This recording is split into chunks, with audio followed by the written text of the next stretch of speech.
Така, здравейте! Казвам се Кристина и живея и работя в Китай вече 6 години. Развивам свой бизнес, който се занимава с внос на стоки от Китай в България. След като се представя, е редно и да представя защо решавам да записвам видеа и каква е идеята, която стои зад този канал. Първата е, че това е нещо, което искам да правя от супер много време и постоянно си казвам: аз сега какво ще кажа, за какво ще говоря, какво ще запиша, дали изобщо съм достатъчно подготвена да говоря за такива неща. И наскоро имах рожден ден. Предполагам, че това видео ще излезе някъде преди Коледа. Имам рожден ден на 6 декември и един от подаръците, които си обещах, беше да запиша видео и да го кача. Причина номер 2 е, че обичам да споделям мислите си и обичам да развивам теории. Темата на видеото, както виждате от заглавието, е разочарованието. Защо разочарование? Да, някой разочаровал ли ме е наскоро? Сигурно. Доста е възможно. Мисля, че разочарованието е част от живота и е част от цялостното ни преживяване като хора. Но една от онези емоции, които може би не е толкова често обсъждана, просто защото е по-ограничена като преживяване, нали? Не е раздяла, не е мъка, не е загуба, а е просто разочарование. В смисъл, искали сме нещо и не сме го получили и сега страдаме за това. Когато ми се е случвало да бъда разочарована, винаги съм намирала информация от англоязично съдържание онлайн. Било то YouTube видеа, било то рилове, било то различни книги. И помага, полезно е, но си мисля, че ще бъде много по-готино, ако има подобен тип съдържание и на български език. Защото съм забелязала, че когато приемаш информация на майчиния си език, тя някак си кликва по-бързо. Много по-бързо я разбираш. Не само я разбираш, но я асимилираш. Нали? Влиза ти в съзнанието, като че ли по-лесно. Сега ще ми извинявате, ако има други хора, които говорят по тези теми, аз просто не съм ги намерила. От VPN не съм аз проблема. Може би.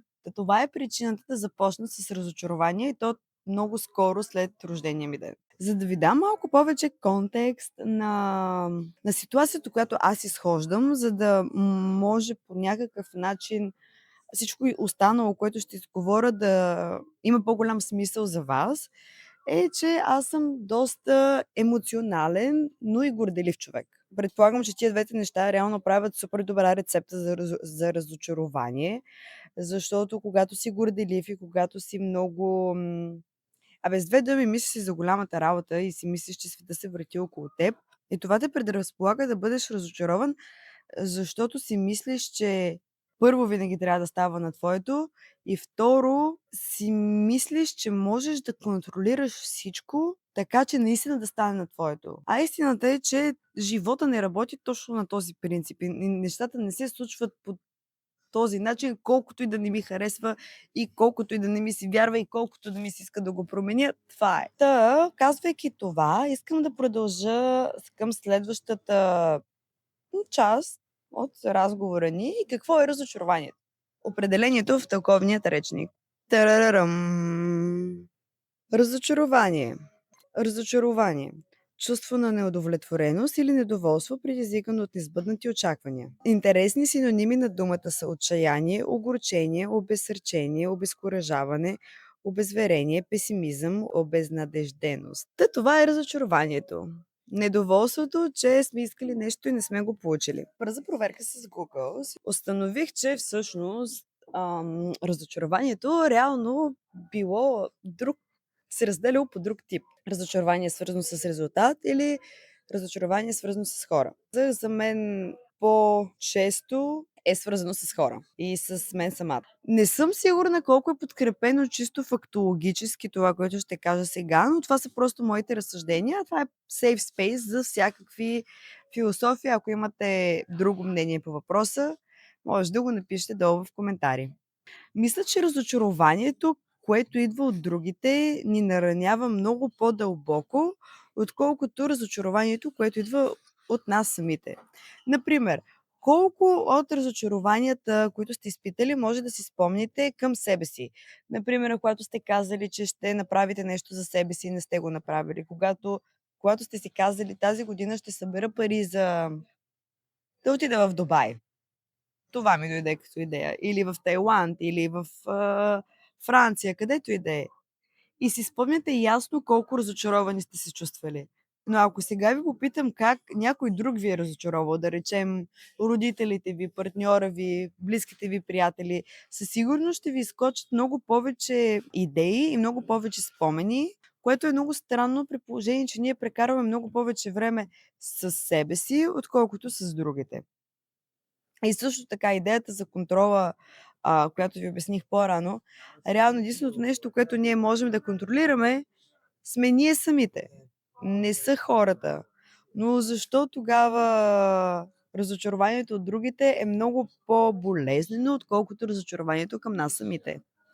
Няма отговор на този въпрос на този етап, но ако ви имате, може да ми го дадете. Говорихме си за разликата между реалността и очакванията. Генерално в момента разочарованието е емоция, която всеки изпитва много по-често от предишни поколения, защото в момента ние сме обляни с всякакво съдържание, всякаква информация, какво може да бъде, какво би могло да бъде, колко по-добре могат да бъдат нещата. Всеки от нас следва поне 3-4 инфлуенсъри, които представя живота в една светлина, която всичко е супер глория, всичко е супер красиво, изпипано, подредено, спокойно, естетично и в един момент това ти вдига супер много очакванията към света. Но истината е, че всички тези неща не са истински и това е окей, че всеки иска да се представи в най-добрата възможна светлина, но забравяме за реалния ефект на тези неща върху нас, защото те са истинска предпоставка, за да бъдем разочаровани. Така, нека да продължим да дълбаем в природата на разочарованието. Това е емоция, която принадлежи на семейството на тъгата. И като всяко едно тъжно чувство, то трябва да бъде преработено, за да може не преработено. Преработено звучи все едно се опитваме да избягаме, а ние не го правим. Като всяко едно чувство, разочарованието трябва да бъде прието, разбрано и да се възползваме от урока, който разочарованието ни дава.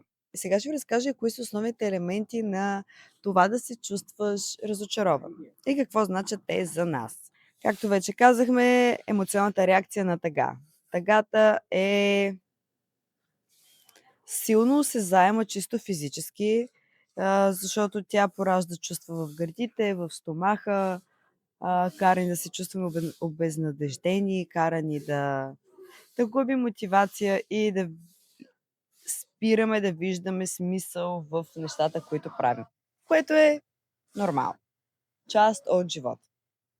Другата част от разочарованието е чувството за загуба на контрол. Тъй като някакси в нашата природа е постоянно да си мислим, че контролираме всичко, че всичко зависи от нас, че ако сме малко по-упорити, малко по-целеустремени, малко по-дисциплинирани, малко по и живота ни ще бъде перфектен. И всичко ще се случва както ни се иска и както изглежда в красивите рилчета на инфлуенсъри и в готините влогове на ютубъри. Но истината е, че ние нямаме контрол. Нямаме контрол върху почти нищо, освен върху начина, по който се справяме с нещата, които ни се случват. И дори понякога нямаме пълен контрол върху това също. Прост пример, защото много се дразна на всеки токсик, на всеки инфлуенсър, който проповядва всичко зависи от теб. Ти контролираш света си. Ти можеш да промениш живота си след като изгледаш това 10-минутно видео. Не можеш. Нещата не се случват от днес за утре. Истината е, че когато имаш, да речем, дълга история, в която е да била негативна емоция, било то гняв, тъга, разочарование, загуба, каквото и да е, ако имаш дълга история, в която ти реагираш по един определен неприятен начин, след като изгледаш 15 видеа, ти няма да се промениш и няма за един ден да станеш този нов човек. Защото истината е, че нервната система има нужда да се свърши по нов начин, който да реагира по-добре. Но какво на практика означава? Това означава, че всеки път, когато изпитваш негативната емоция, ти ще продължиш да реагираш по стария начин И всеки път ще става просто по-добре. И всеки път можеш съзнателно да подобряваш преживяването си, така че да достигнеш до нивото, което ти се иска, но няма да стане от днес за утре. Така че, защо ви казвам всичко това? За да знаете, че то не да знаете, защото коя съм аз, че да ви уча, но за да сте наясно, че разбирам целият скам с just be positive, baby. А, всеки ден си повтаряй различни affirmations и света ще се промени. И живота на мечтите ще дойде. Може би не. Да се върна на темата с загубата на контрол. Когато сме разочаровани, започваме да си мислим, че чувстваме как губим контрол. Губим контрол над реалността, защото очакванията ни не се сбъдват. Губим контрол във връзките си, защото хората постъпват по начин, по който ние не искаме. Губим контрол върху, може би, емоциите си, защото не можем да реагираме както ни се иска. Много често част от разочарованието се свързва с идеята, че ние не сме това, което си мислим, защото света не отговаря на нашата представа. И това е много, според мен, лично странен парадокс, как изведнъж нещо, което е супер лично и нещо, което се опитваме да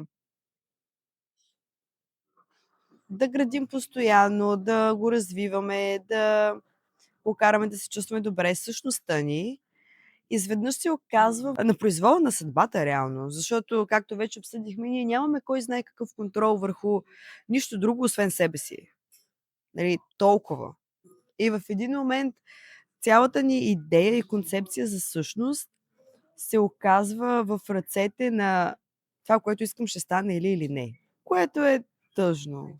Може би това е най-тегавата част от разочарованието, че трябва много ясно да разграничиш себе си от ситуация, която в момента на емоцията и в момента на афекта ти се струва, че ситуацията си ти. Защо се получава така? Ами, получава се така, според моите скромни размисли и страсти.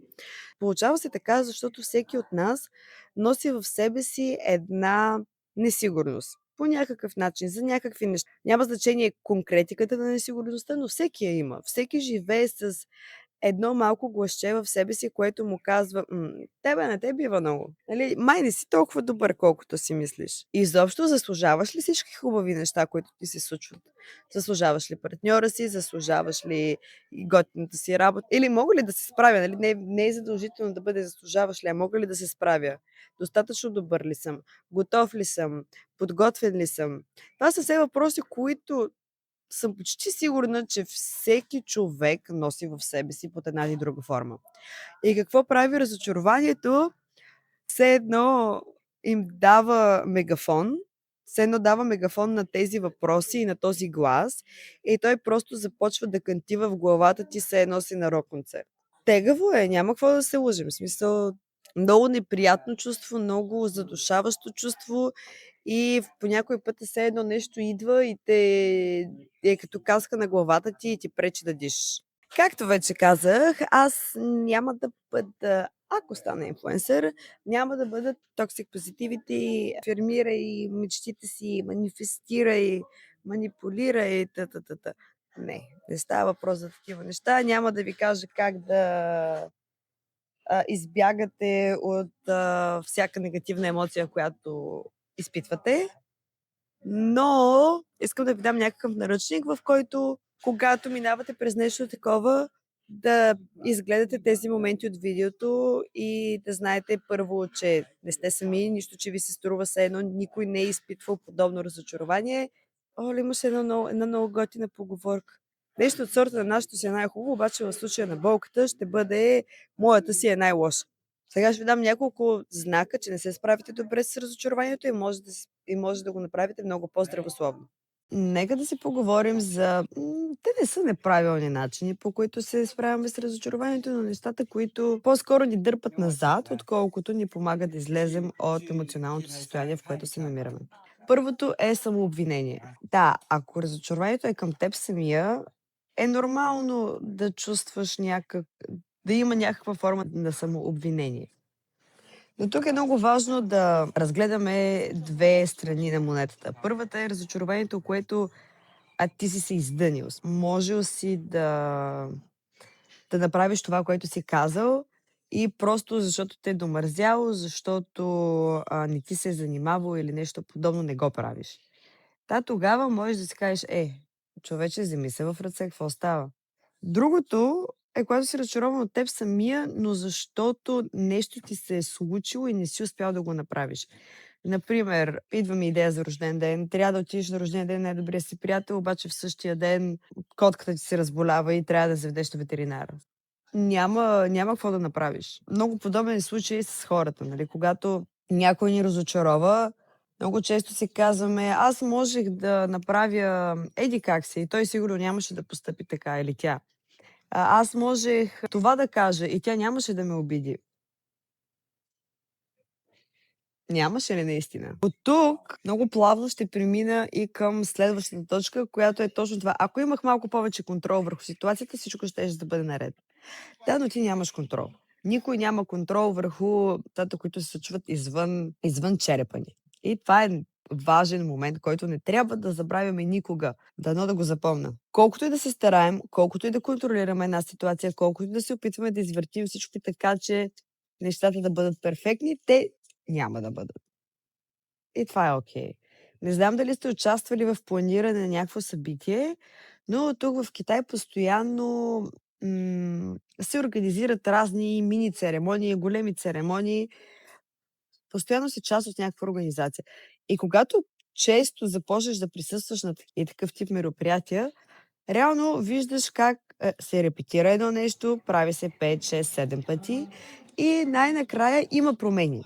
Има някакви неща, които не са били планувани, някакви неща стават по-различни от това, което е трябвало да бъде. И всеки човек, който организира събития, церемонии и каквото и да е, знае, че шанса нещата да минат по план на 100% не е особено висок.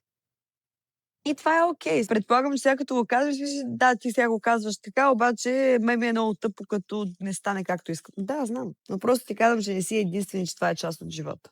Подобно на това, ако се бях постарал повече в миналото, другия нездравословен начин за справяне с разочарование е когато живееш твърде много в бъдещето.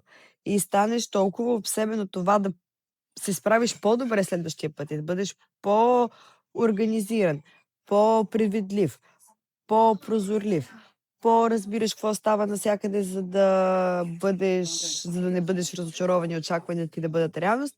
Това също не е окей, защото няма да се повтарям, не можем да предвидим всеки един развой на събитията. Ако тръгнем да композираме едно перфектно бъдеще, отново ще бъдем разочаровани. И просто енергията ще отиде в създаване на нови очаквания, които също имат голям шанс да бъдат разбити. Последната точка е по-скоро събирателна на втората и тя е: ако можех да променя миналото. Или ако можех да се подобря, ако знаех всичко, ако бях видял всички знаци, ако.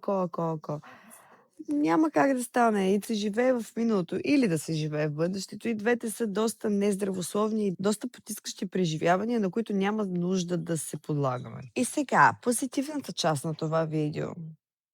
Какво да правим, когато разочарованието дойде? Аз съм супер голям фен, както предполагам ще разберете, на това да се води дневник и на това да описваш емоционалните си преживявания с думи, за да можеш първо да ги разбереш по-добре и второ, за да можеш да имаш чувството, че си реагирал на тях, което е много важно, нали, да знаеш, че си свършил някакво физическо действие, свързано с тази емоция. Нали, за мен това е като лек за проблемите ми, тъй като, както споменах в началото на клипа, аз съм супер емоционална, горда, действена и когато чувствам негативна емоция, имам нужда от нещо физическо. Имам нужда от това да пипна, да видя, че емоцията ми не е само в мен, а има истински физически и резултат, и доказателство, че нещо се е случило. Казвайки това, е много полезно да разгледате ситуацията с факти, а не като разруха на личността. Което какво означава? Продължавам с ситуацията с рождения ден. Ситуацията с рождения ден, ако трябва да бъде погледната като факт, е точно това, което ви казах. Най-добрата ми приятелка има рожден ден, котката ми се разболя, аз не успях да отида. Обаче, ако го разглеждаш като емоционално събитие и като нещо, което говори за теб и личността ти, то би звучало по един по-различен начин, който е: аз съм ужасна приятелка, защото тя има рожден ден, аз не можех да бъда до нея, тя сега ще ми се сърди и ще загубя един човек, на когото държа, защото котката ми се разболя в грешния момент. Както вече няколко пъти казах в това видео, сигурно се опитвам и на себе си така да си го затвърдя, че го вярвам и че това е, че се живее по този начин, е, че контролът е илюзия. Контролът винаги е бил илюзия и винаги ще бъде илюзия. Единственото, което можем да правим, е да се справяме малко по-добре от предишния път.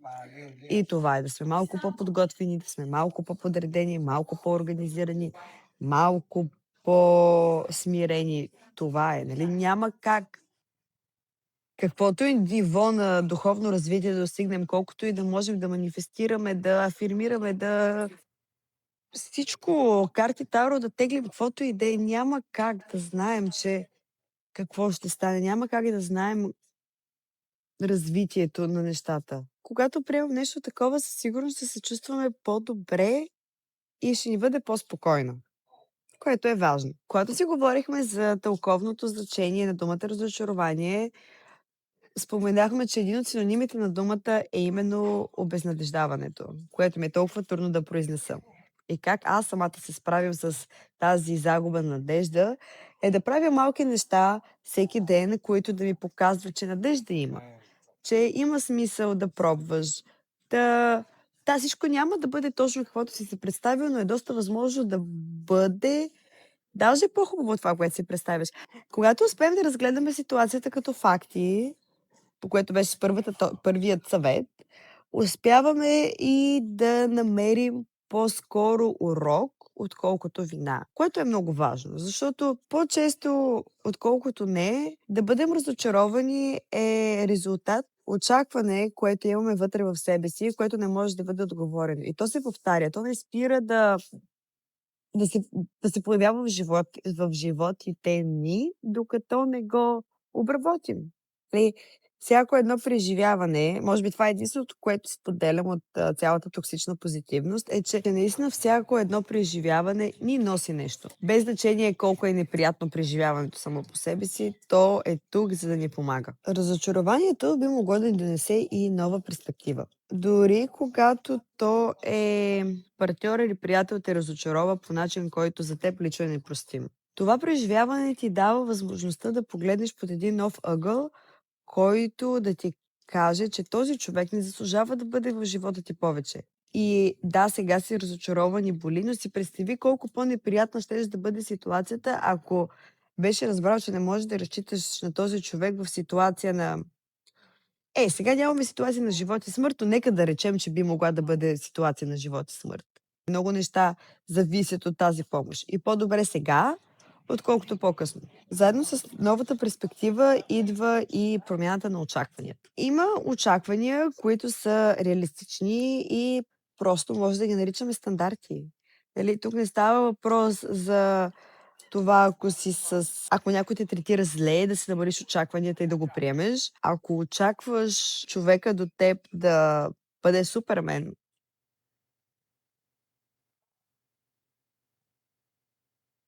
знаеш какво имам предвид. Да, когато става въпрос за перспектива и очаквания, мисля, че е важно да ги разграфим. Да, има неща, които са непростими и неща, които просто ти казват: окей, това нещо аз не мога да го очаквам от този човек, затова този човек трябва да напусне живота ми. Но има и друга страна, която е това, което очакваме нереалистично. Разбира се, Ергенът, супер вайрал, отвори много социални теми и едната от тях е точно това как жените и всъщност мъжете също имат тези хипернереалистични очаквания от партньорите си, нали? Как жените очакват да бъдат глезени, без да правят абсолютно нищо, просто защото са жени в женската си енергия. Нереалистично очакване.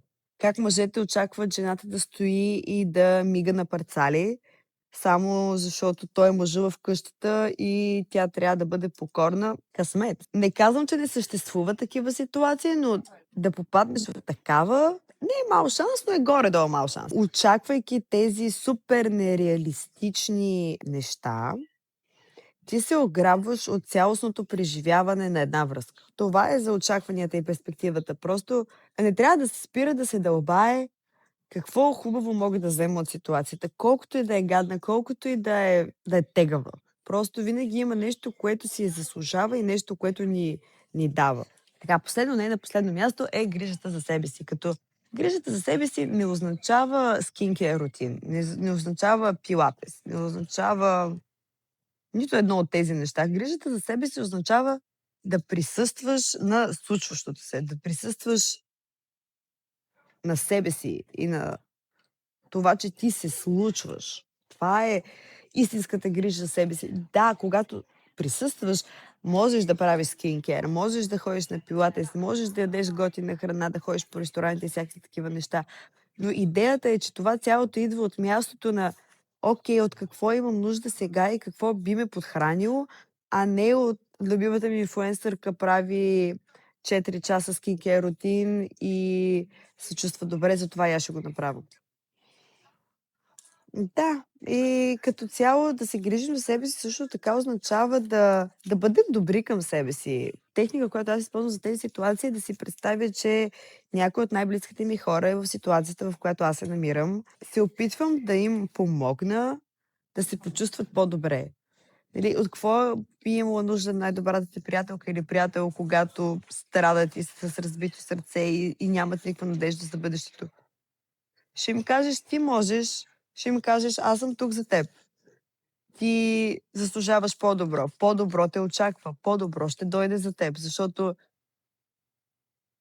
когато се замислиш за най-добрите си приятели или за най-близките си хора, никога не би им казал: "Това е края на живота ти." Никога не би им казал: да знаеш, че това е просто края и след това няма накъде." В смисъл, ти приключваш курса. Никога няма да го кажеш, но толкова често си го казваме, че е гадно. Много гадно. Това бяха моите размисли и страсти за разочарованието и много се надявам да сте получили някаква нова перспектива, през която да гледате разочарованието си, както и някои от съветите, които казах в края на видеото, да са ви полезни и да ви помогнат да се справите по-приятно с негативната емоция, която изпитвате.